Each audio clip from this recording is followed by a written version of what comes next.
पाकिस्तान में अभी जो कुछ हो रहा है अननोन मैन किलिंग तरह, आपको लग रहा है कि वही प्रेम्प्ट है जिसकी आप बात कर रहे हैं? देखिए, वो एक पॉइंट पर ये चीज तो पाकिस्तान में होनी ही थी, क्योंकि पाकिस्तान को बहुत लंबे समय से ये बात भारत बोलता आया है अलग अलग तरीकों से, चाहे पहले डोजियर दे देके और फिर डायरेक्टली बात कर करके कि आप ये टेररिज्म की सेंचुरी को बंद कीजिए। ठीक है, लेकिन जब उसने इसके ऊपर कोई कार्य नहीं किया तो इसके सिवाय फिर कोई और वैकल्पिक तौर पर हमारे पास ऑप्शन नहीं है, तो ये चीज तो होगी। और आज कंसिडरिंग की जो एक जूनियर लेवल की लीडरशिप इन तंजीमों की, मिडिल लेवल की लीडरशिप इन तंजीमों की क्योंकि ऑलमोस्ट निपट गई है, अब केवल सिर्फ सीनियर लीडरशिप ही बची है। तो यहाँ पर डीकैपेसिटेशन जो इन लोगों का और संगठनों का हो रहा है वो इस प्रकार से चल रहा है कि आने वाले समय में ये वाइप आउट होंगी। पर यहाँ पर एक चीज हमें ये समझनी है, आप लश्कर तैयबा के संगठन में सबको मार दीजिए, आप हाफिज सईद को भी मार दीजिए, क्या लश्कर तैयबा दोबारा रीओरिएंट करके रीइन्वेंट करके नहीं आएगी? बिल्कुल आएगा। ओसामा बिन लादेन को मारने के बाद क्या अलकायदा खत्म हो गया था? नहीं हुआ ना।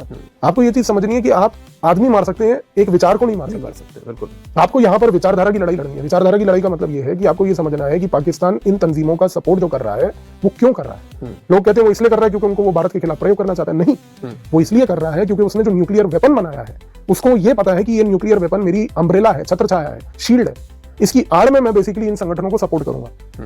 अब प्रीएम्प्टिव जो आपने बात करी वो ये है कि क्या भारत आज की डेट में ये सोच रहा है कि अगले 3 साल के अंदर अंदर मैं पाकिस्तान के न्यूक्लियर एसेट्स को कंप्लीटली डिस्ट्रॉय कर दूंगा? क्योंकि आप एक चीज को समझिए, आपने पाकिस्तान के न्यूक्लियर एसेट्स तबाह कर दिए। तबाह करने का मतलब ये नहीं कि आपके फोड़ देना उनको, आप उनको मेलवेयर के थ्रू इस प्रकार से मेल फंक्शन कर दीजिए कि वो चले ही ना। हो सकता है सर? बिल्कुल हो सकता है। क्यों? अगर इसराइल ईरान के न्यूक्लियर एसेट्स पे कर सकता है तो आप क्यों नहीं कर सकते?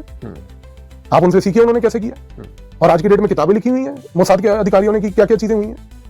और क्या भारत की सरकार को मोसाद के अधिकारियों से एक्सेस नहीं है? सबसे हाईएस्ट लेवल पर एक्सेस है। लेकिन अभी रिसेंट कॉन्फ्लिक्ट में जब ये चीज बहुत ही एविडेंट हो गई, साफ हो गई कि अगर यूएस का कोई प्रेशर पड़ेगा तो कैसी भी सिचुएशन में भारत आगे नहीं बढ़ेगा, तो आपको लग रहा है कि भारत फिर उस कदम की सोच भी सकता है? देखिए, क्योंकि एक चीज तय है, आप ये चीज को याद रखिएगा कि अमेरिका के हित में ये पॉइंट है कि भारत का पाकिस्तान के साथ और चीन के साथ मसला कभी हल ना हो। बिल्कुल। क्योंकि जिस दिन भारत और पाकिस्तान के मसले खत्म हो जाते हैं या जिस दिन भारत और चीन के मसले खत्म हो जाते हैं, अमेरिका का धंधा खत्म हो जाता है। अमेरिका एक ऐसा व्यापारी है कि वो ऐसा लाला है जिसकी दुकान पे अगर मान लीजिए उसको डल्ले के अंदर रोज के रोज 1 लाख रुपया कैश ना मिला तो वो रात को पागल हो जाएगा शराब पी के। अमेरिका का वो हालात है।